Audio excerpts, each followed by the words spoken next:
오늘 본문 말씀은 이제 여러분들이 잘 아시는 선한 사마리아인의 그러한 비유의 말씀입니다. 이야기의 발단의 시작은 25절 말씀에 보면은 이렇게 있습니다. 자, 다 같이 한번 읽어볼게요. 어떤 율법 교사가 일어나 예수를 시험하여 이르되 선생님, 내가 무엇을 하여야 영생을 얻으리까?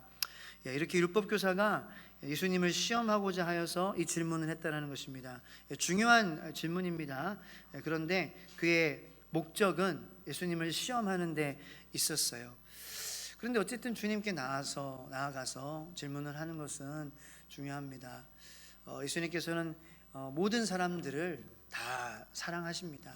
모든 사람들을 사랑하시고 그러한 잘못된 의도로 주님 앞에 나아갈지라도 성령님께서 역사하시고 바꾸시면은 놀라운 능력이, 그 마음의 변화가 겸손해지고 또 주는 그리스도시요 살아계신 하나님의 아들이십니다 하고 엎드려질 수 있는 그러한 일이 반드시 일어날 수 있는 하나님이신 줄로 믿으시기를 축복합니다. 어쨌든 주님 앞에 나아가는 거예요. 우리가 마음이 힘들 때에도 나가는 거예요. 어쨌든 나가서 주님께 여쭙는 거예요. 주님께 토로하는 거예요. 그것이 중요한 거예요. 그것이 어떻게 보면은 기도죠. 그러한 기도를 통하여서 우리의 기도가 발전하고 또 깊어지고 더 말씀에 기초한 그러한 정말 깊이 있는 기도가 되는 것이죠. 주님께 어떠한 마음으로 나가시든지 주님께서는 우리들을 이렇게 배척하거나 밀어내시지 않는 주님이심을 믿으시기를 축복합니다. 그때 예수님께서 다시 되물으셨어요. 율법에 무엇이라 기록되었으면 내가 어떻게 읽느냐? 아마 율법 교사의 마음 가운데에는 이때다. 내가 이래봬도 율법 교사인데, 내가 이래봬도 말씀 박사인데, 내가 이 질문을 기다렸어 하고 막 되게 좋아했을 것 같아요. 그래서 27절에 대답하여 이르되 내 마음을 다하여 목숨을 다하여 힘을 다하며 뜻을 다하여 주 너의 하나님을 사랑하고 또한 내 이웃을 내 몸과 같이 자신과 같이 사랑하라 하였나이다 하면서, 예수님, 제가 이렇게 대답했으니까 내가 옳다 칭찬해 주세요, 내가 맞다 칭찬해 주세요 라고 마음이 뿌듯했을 거예요. 와, 난 역시 대단해. 난 열심히 율법에 대해서 잘 알아. 하나님 말씀에 대해서 나는 아주 그냥 똑똑해. 근데 그도 그럴 것이, 예수님께서 마가복음 12장에 어떤 계명이 가장 큰 계명입니까? 라고 질문이 들어왔을 때 예수님께서는 첫 번째 가장 큰 계명은 네 하나님을 내 마음을 다해 목숨을 다해 힘을 다해 뜻을 다해 사랑하라. 그리고 두 번째 큰 계명은 내 이웃을 내 몸과 같이 사랑하라. 이것이 모든 선지자들의 강령이니라 라고 말씀해 주셨다라는 거죠. 예수님께서 600가지가 넘는 세세한 것들까지도 다 세면에 2000가지도 넘는 그러한 율법의 조항들과 지켜야 될 것들 중에서 두 가지로 축소해 주셨는데, 그것을 이 율법 교사가 깨달았다라는 거예요. 우리 율법 교사에 대해서 너무 그렇게 막 비판적으로 보는 그러한 경향이 있는데 참 대단한 똑똑한 사람이라는 거예요. 말씀에 대해서 깨달음이 있는 그러한 사람이라는 거죠. 그래서 그도 그럴 것이 칭찬받을 만한 그런 대답을 했어요. 정말 그 두 가지를, 예수님께서 말하시는 그 두 계명을 이 사람이 자신이 뽑아냈다는 거죠. 말씀을 연구해서 그런 깊이 있는 말씀의 지식이, 지혜가 있는 사람이었다라는 것입니다. 그런데 예수님의 대답은 별로 시원찮아요. 28절에 보면 예수께서 이르시되 내 대답이 옳도다, 이를 행하라, 그러면 살리라, 이렇게 말씀하신다는 거죠. 아니, 내 기대에는 칭찬하고 진짜 대답 잘했어, 너 어떻게 그렇게 잘 알아? 라고 그렇게 얘기해 주셔야 되는 게 맞는데 그냥 맞다라고 그냥 한마디만 그냥 짧게 하시고, 근데 그게 다가 아니라 그것을 행해야지 네가 사는 거야. 이게 무슨 말이야? 내가 행하지 않는다고? 내가 어떻게 행하지 않아? 내가 이렇게 말씀을 잘하는데, 내가 이 모든 율법 가운데에서 가장 중요한 하나님의 나라에 가는 그런 비밀에 대해서, 그런 영생의 비밀에 대해서 내가 찝어낼 수 있는 그러한 사람인데 이를 행하면 산다니 나를 어떻게 보는 거야? 그런 마음이 들었지 않았을까? 그래서 29절에 그 사람이 자기를 옳게 보이려고 내가 하나님, 내가 사랑하는 거, 내가 이렇게 율법을 많이 알고 지키는 사람이에요. 내가 그렇게 행하는 사람이라고요. 이웃사랑이요? 그래, 이웃사랑 나도 하고 있는데 내가 얼마나 옳은 사람인지 어디 한번 두고 보자. 그러한 마음으로 예수님께 다시 묻습니다. 그러면 내 이웃이 누구니까?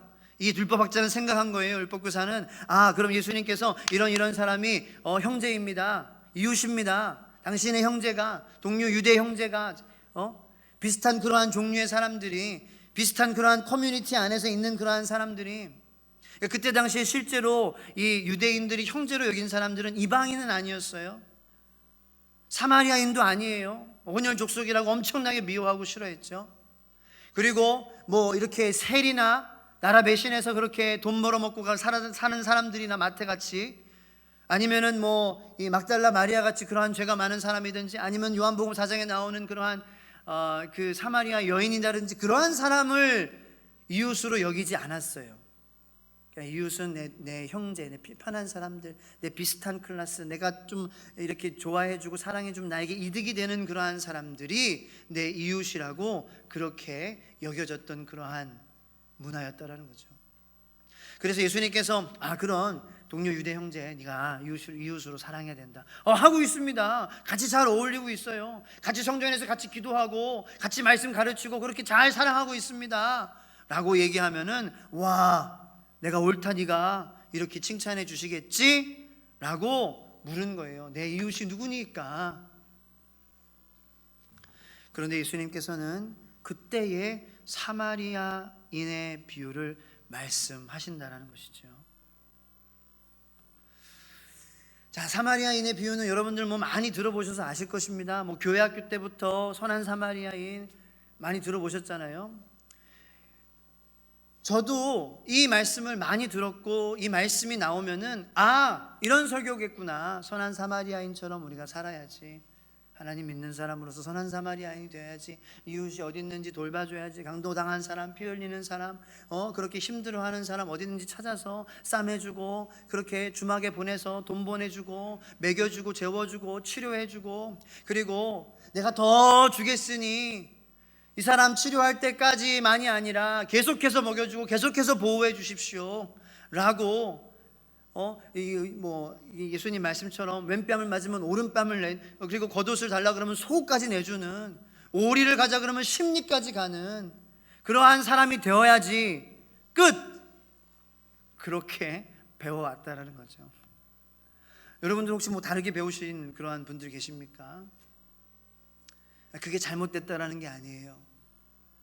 우리가 선한 사마리아인처럼 그렇게 약해 있는 사람들, 아파하는 사람들, 상처 입은 사람들, 절규하는 사람들을 돌아봐야 하고 치료해주고 싸매줘야 된다는 건 맞는 말입니다. 그런데 우리가 이 이야기를 접할 때에 우리가 아는 이야기고 좋은 이야기지만, 생각해 보세요. 정말 선한 사마리아인으로 그러한 사람들에게 선한 사마리아인이 베풀었던 친절과 사랑을 베푸는 것이 정말 여러분들의 삶 가운데에 자유롭게 이루어지고 있냐라는 거죠. 왠지 선한 사마리아인의 그 비유는 부담이 좀 없지 않아 가는 그러한 비유라는 거예요. 우리가 잘 아는 이야기인데 계속 우리의 마음속에서 생각되어지고 삶 속에서 이루어지지는 않는 그러한 이야기라는 거죠.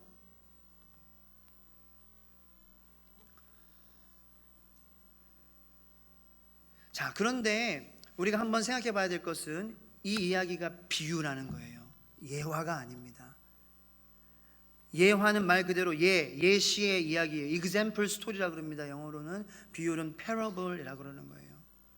그 안에 숨겨진 뜻들이 있고 고민하고 여러 가지 상황을 고려하고 대입해야 된다. 생각해봐라, 찾아내라라는 거죠. 예수님께서는 모든 가르침을 이야기를 하실 때는 비유로 하셨습니다. 예화를 하신 적이 한 번도 없어요. 그런데 저는 이 선한 사마리아인의 비유를 읽으면서 예화로 읽었던 것 같아요. 선한 사마리아인처럼 되라. 너는 그런 착한 사람이 돼야 된다.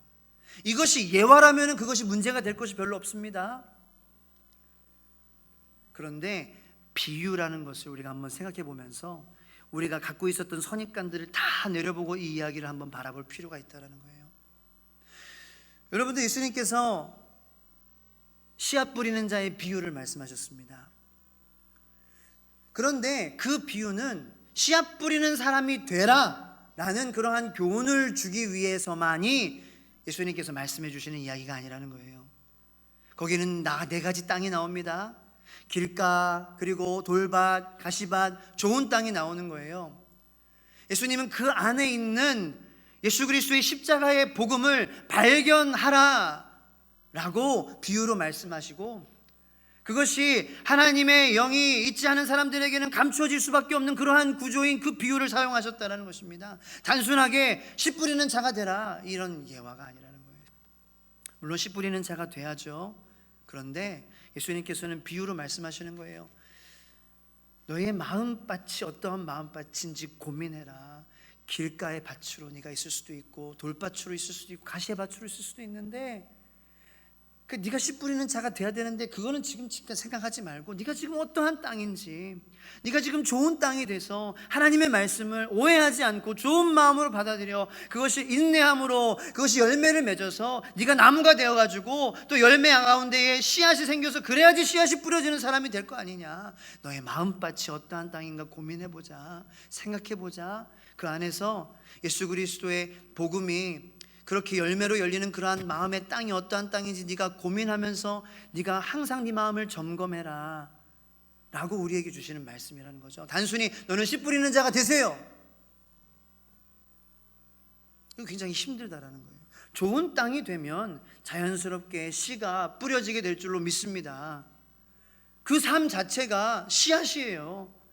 자체가 하나님의 증거예요. 자체가 예수님의 보혈의 은혜예요. 저는 사마리아인의 관점에서만 이야기를 봤어요.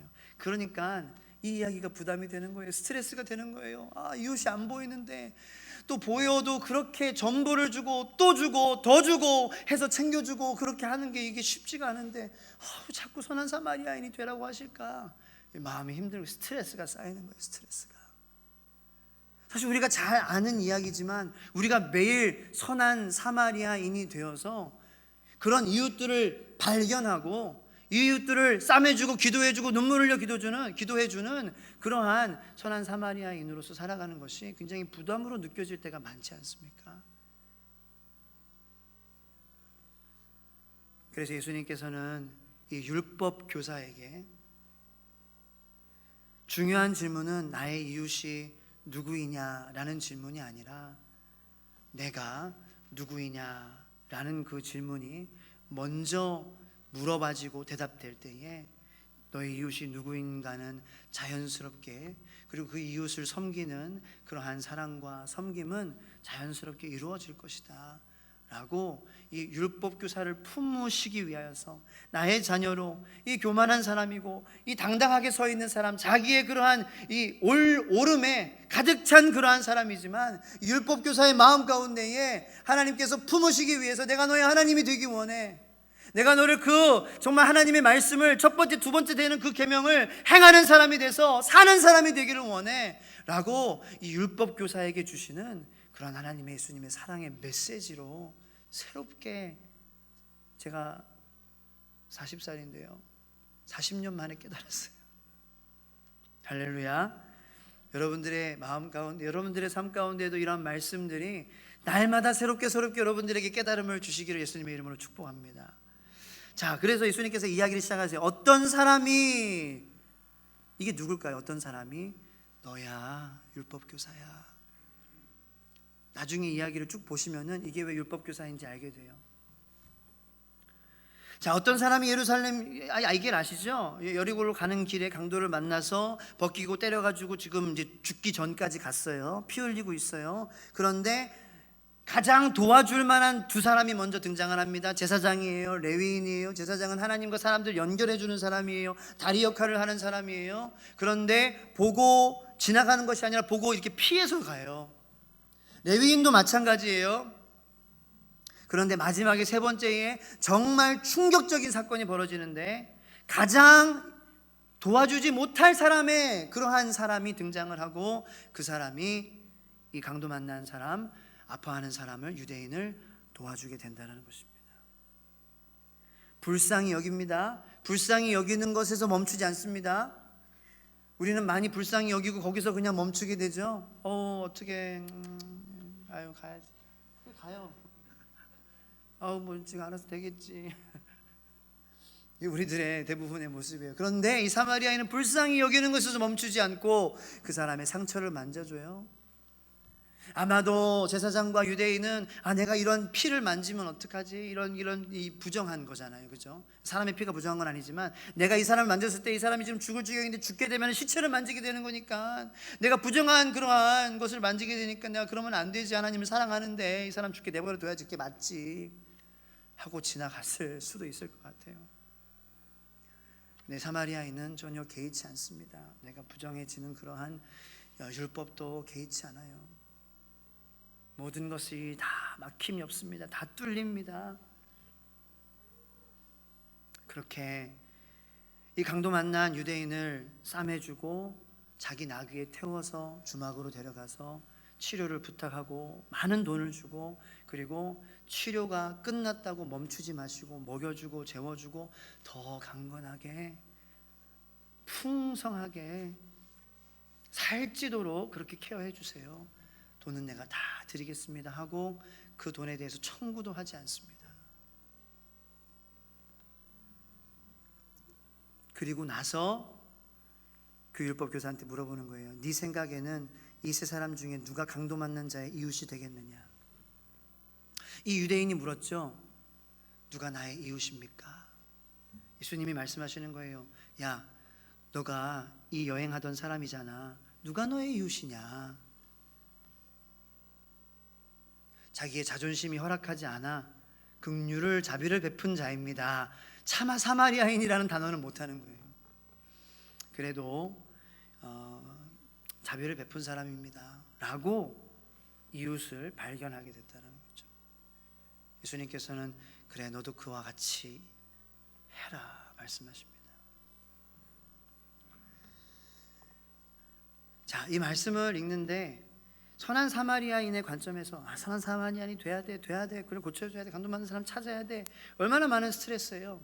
근데 아까 제가 말씀드렸듯이 이 율법 교사를 주님께서는 구원하시고 자기의 사람으로 살리시기 위하여서 이 말씀을 하셨다라는 거지, 어떤 선한 사마리아인의 그러한 모습이 우리를 구원하거나, 그죠?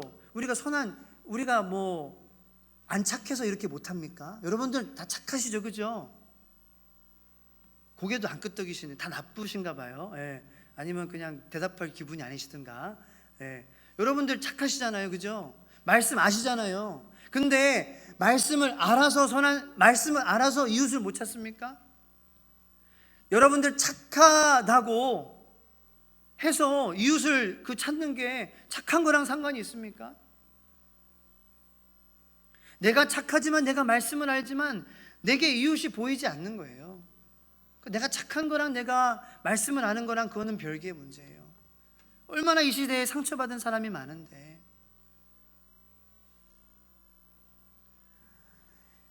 예수님께서는 네가 그 이웃 사랑을, 하나님 사랑을 실천하기 위해서는 네가 착하고 네가 지혜 있고 네가 율법에 대해서 박사가 돼서 네가 찾을 수 있는 것이 아니다.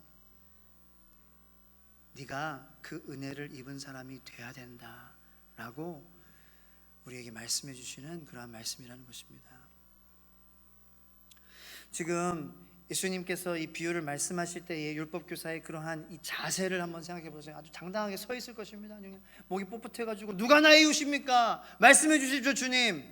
말씀을 이렇게 이웃이지. 예, 제가 옳지 않습니까?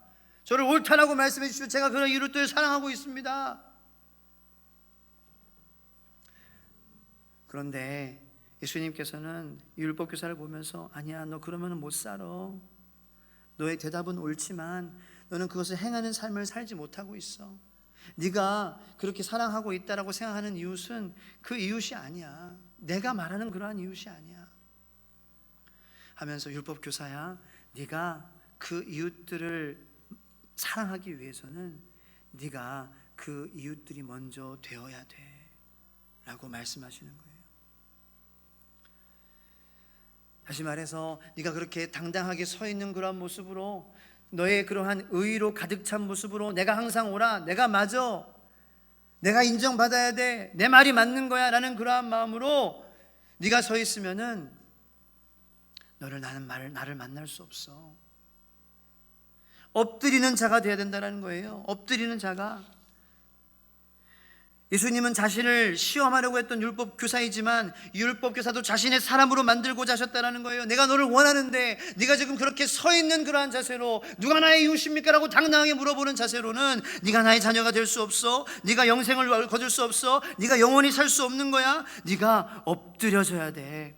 이 강도 맞은 그러한 사람이 엎드려져서 제발 나를 도와주세요, 날 도와주시지 않으면 나는 죽을 수밖에 없어요, 나는 여기서 끝날 수밖에 없어요, 나를 제발 도와주세요 라는 그러한 간절한 마음으로 너의 자세를 낮추지 않으면 네가 나를 만날 수 없어. 내가 너의 하나님이 될 수가 없어. 네가 살 수가 없어. 알아서 되는 게 아니야. 지킨다고 되는 게 아니야. 나를 만나야 되는 거야. 근데 엎드려야 돼. 넘어져야 돼. 주님이 고쳐주시지 않으면, 주님이 만나주시지 않으면, 주님이 구원해 주시지 않으면, 우리 가정을 주님께서 하나님이 되어주시지 않으면 소망이 없습니다. 엎드린 자세에서 나를 만나야 되는 거야. 예수님께서 율법교사에게 말씀해 주시고 계시다라는 것입니다. 그도 그럴 것이, 예수님이 만나시고 예수님이 항상 옆에 두셨던 사람은 정말 예수님밖에 없어요. 예수님 한 분이면 돼요. 예수님이 나를 고쳐주셔야 내가 살아갈 수 있어요. 예수님이 오시지 않으면 나는 아무것도 아니에요. 나는 죽을 수밖에 없어요 라고 고백했던 그러한 사람들을 예수님께서는 옆에 두셨다는 거예요. 그 사람들의 믿음을 보시고 너의 믿음이 너희를 구원하였다, 이제부터 평안히 가라 말씀하셨다는 것입니다. 누구들? 혈루증 앓은 사람들, 맹인들, 그리고 죄 지은 그러한 사람들, 소경들, 안진뱅이, 중풍병자, 하나님 아니면, 주님이 고쳐주시지 않으면 이 세상에 어떤 것도 나를 고쳐줄 수 없습니다 라는 그러한 강도 만난 사람의 심정으로 제발 나를 도와주세요 주님, 이렇게 매달렸던 사람들에게 주님께서는 평안을 주신 줄로 믿으시기를 축복합니다. 주님은 그 사람들을 항상 옆에 두셨어요. 그 사람들을 내 사람이라고 하셨어요. 우리가 당당하게 서서 누가 나의 이웃입니까? 라는 그러한 자세에서는 주님이 우리 하나님이 되어주실 수 없고 우리가 평안을 누릴 수 없다라는 것을 이 율법교사에게 가르쳐 주시는 그러한 이야기가 바로 이 사마리아인의 비유라는 것을 우리들이 깨닫기를 원합니다. 할렐루야. 그렇게 되면 그 하나님의 조건 없는 은혜, 나를 그냥 불쌍히 여기시는 것뿐만 아니라 내 삶에 찾아오셔서 직접적으로 안아주시고 들어주시고 내 더러운 그러한 상처도 만져주시고 꿰매주시고 싸매주시고 나귀에 앉혀주셔서 또 주막으로 보내주셔서 또 치유받게 하여 주시고 온전하게 하여 주시고 또 풍성하게 먹게 하여 주시는 그 하나님의 은혜를 경험한 사람, 그 정말 내가 엎드려졌을 때에 하나님께서 나를 도우셨다라는 것을 경험한 사람이 우리의 삶 속에서 아파하는, 동일하게 힘들어하고 동일하게 절규하고 있고 상처와 쓴뿌리와 또 마음의 어떠한 그러한 교만으로 나의 그러한 모습으로 당당하게 서서 내 이웃이 누구입니까? 라고 그렇게 말하고 있는 그러한 사람들을 볼 때에 나도 저랬었는데, 나도 저렇게 아팠을 때, 나도 저렇게 배신당했을 때에 그렇게 주님께서 나에게 오셔서 나를 불쌍히 여겨주시고 나를 싸매주시고 나에게 한없는 은혜를 부어주셨는데 이웃들이 보이기 시작하는 거예요. 내가 저 사람처럼 외로웠어, 내가 저 사람처럼 아팠어. 근데 주님이 내 삶에, 나 같은 그런 삶에, 아파하도 외로워도 한 삶에 오셨지. 공감하기 시작하는 거예요. 그래서 이 율법교사는 깨달았습니다. 내가 그 사람이라는 것을, 내가 그 강도 만나서 절규하며 그 사마리아인과 같이 나를 사랑해 주시는 그 예수님의 변함없는 사랑. 유대인들은 사마리아인을 원수로 여겼지만 이 사마리아인은 원수임에도 불구하고 너는 나를 적으려 여겼지만 전혀 개의치 않고 이 싸매주는 이 예수님의 사랑을 의미하는 거잖아요. 이 사마리아인은 예수님의 우리를 향한 무조건적이고 무한정적이고, 우리가 아무리 주님의 마음을 아프게 하고 우리가 주님을 적대해도 주님께서는 여전히 우리가 아파하고 주님 제발 살려주세요 라고 고백할 때에 여전히 달려오셔서, 언제라도 달려오셔서 항상 우리를 건져주시는 그러한 주님이심을 말씀해 주시고 계시다라는 거예요. 그러한 주님의 사랑을 겪은 자만이 그러한 아픔이 있는 사람들의 마음이 보인다는 거죠. 할렐루야. 우리 주위에 그런 아픈 사람들이 얼마나 많습니까? 내가 그러한 주님의 은혜를, 충만한 사랑을 매일매일 경험하면 우리의 삶 속에서 아파하는 이웃들이 안 보일래 안 보일 수가 없다는 거죠. 왜? 내가 어제 저렇게 외로웠을 때에, 어제 내가 주님을 만났을 때 주님 나를 건져주셨는데 아무런 대가 없이, 그 경험이 있기 때문에 오늘 또 외로워하는 사람들을 볼 때에 이게 공감할 수 있는 거예요. 나의 모습이네. 외로워하네. 주님 만나면 되는데, 내가 가서 주님 만나야 된다고 얘기해 줘야 되겠다.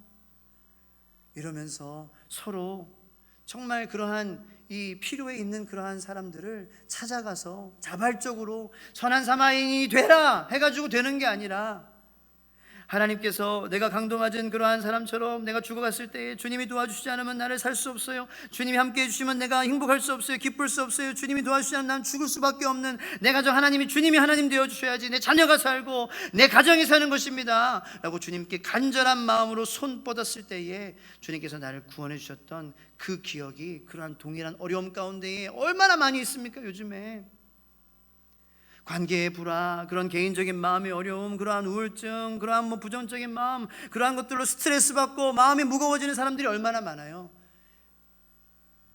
그러한 사람들에게 찾아갈 수 있는 그러한 능력은 우리가 착해서가 아니라, 우리가 알아서가 아니라, 그러한 나의 모습에서 건져주시는 예수님을 경험했을 때에 이웃들이 보이기 시작한다는 거예요. 예수님은 우리 공동체가 그러한 공동체가 되기를 원하시는 줄로 믿으시기를 축복합니다. 그것이 우리가 지음받은 목적이에요. 하나님을 사랑하고 이웃 사랑하라. 결국 우리의 삶은 그 두 가지 계명을 잘 지키는 그러한 사람이 누리는 평안, 기쁨, 만족, 그리고 마음 가운데에 정말 뺏어갈 수 없는 그러한 행복, 그 지음받으신 목적을 이루면서 살아가는 사람이 누리는 축복인 줄로 믿습니다. 빌립보서 2장 1절로 4절 말씀에, 그러므로 그리스도 안에 무슨 권면이나 사랑에 무슨 위로나 성령의 무슨 교제나 긍휼이나 자비가 있거든, 그게 있어야 된다라는 거예요. 주님과 날마다 그 권면을 경험해야 된다라는 거예요. 주님 내가 주님의 따뜻한 말이 필요합니다. 주님, 내가 내 마음이 너무 힘들어요. 그럼 주님께서 권면의 말씀을 해주세요. 너 괜찮아, 너 할 수 있어.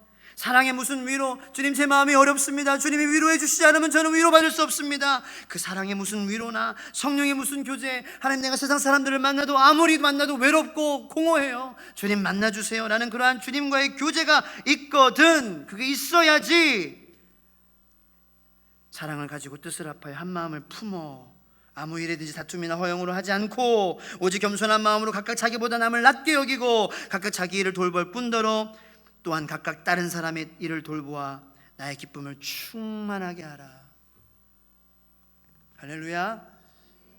우리가 그 예수님의 권명과 위로와 사랑과 우리를 지켜 세워주시고 싸매주시고 안아주시고, 그렇게 불쌍한 모든 사람들이 다 배신하는 그러한 상황에도 예수님께서는 우리를 만나주시는 그러한 은혜가 있어야 다른 사람들의 마음 가운데에 예수님의 기쁨이 충만하게 되는 그러한 역사가, 그러한 주님께서 기뻐하시는 공동체의 모습이 이루어진다라는 것이 바로 이 사마리아인의 비유의 말씀, 제게 주신 그러한 새로운 은혜라는 것입니다. 여러분들에게도 이러한 깨달음이 있게 되기를 예수님의 이름으로 축복합니다. 우리가 사마리아인처럼 되려고 하면 스트레스 받아요. 제가 설교 전에 김영재 목사님이 전화 오셔가지고 오늘 설교가 어떻든지 간에 좀 유익하게 해야 되지 않겠냐, 지금 이러한 상황 때문에 지금 항공사 설교가 들어오겠냐, 그렇게 말씀을 하시면서 좀 조언을 해주셨어요. 그러면서 이제 우리가 영적으로 준비해야 되고 현실적으로 준비해야 되고 그다음에 이제 마음적으로도 잘 준비가 돼야 된다는 거죠. 영적으로만 막 해서 그냥 막 다 벗고 돌아다니고 그렇게 되면 안 되고, 영적으로 성령 충만해서 또 잘 준비하고 예방해서 조심해서 나로 인해서 다른 사람들이 또 어려워지지 않게 잘 해야 된다는 거예요. 근데 이제 그 영적인 측면에서 우리가 가져야 될 것이 뭐냐? 자, 여기 말씀에 근데 연관이 되어 있어요. 선한 사마리아인이 우리가 되려고 하면 스트레스 받아요. 그냥 내가 선한 사마리아인이 돼야 돼. 예수님 믿는 사람이니까 이웃을 찾아야 돼. 누구야? 누가 피 흘리고 있어? 그럼 안 보여요. 안 보여요. 누가 피 흘리고 있는지. 내가 피 흘렸던 사람이라는 것을 경험해야 된다는 거예요. 그러니까 이것을 깨닫는 사람, 내가 이 강도 만난 사람이었고 이 은혜를 경험했던 사람이었다라는 것을 깨닫는 것이, 내가 이 주님의 은혜로 내가 이렇게 자유함을 누림으로 이웃이 보이게 되는 것이 스트레스가 없는 선한 사마리아인의 삶이라는 거예요. 스트레스가 없어야 면역력이 더 향상되는 줄로 믿습니다. 우리의 마음에 면역력을 이 밑으로 이렇게 안 좋게 하는 거는 스트레스예요. 뭔가 내가 말씀대로 막 해야 되는데 안 되고 이웃도 안 보이고 자꾸 하라고 그러고 교회에서는 스트레스예요. 근데 그렇게 되지 마라. 너의 이웃이 누군지 물어보지 말고 네가 하나님 앞에서 누군지 물어봐. 그러면은 너는 자연스럽게 선한 사마리아인이 될 거야. 스트레스가 없어요. 재밌어요. 즐거워요. 주는 게 기뻐요. 바라지 않아도 하나님께 주실 것을 믿기 때문입니다. 여러분들에게 그러한 스트레스가 없게 되기를 축복합니다.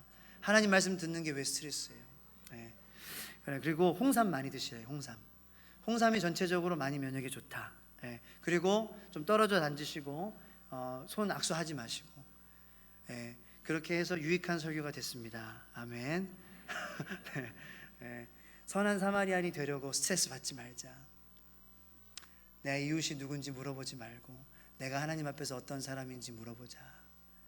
너 이런 참 값없이 내가 아껴주고 치유해줬던 그 사람이야. 기도하겠습니다. 하나님,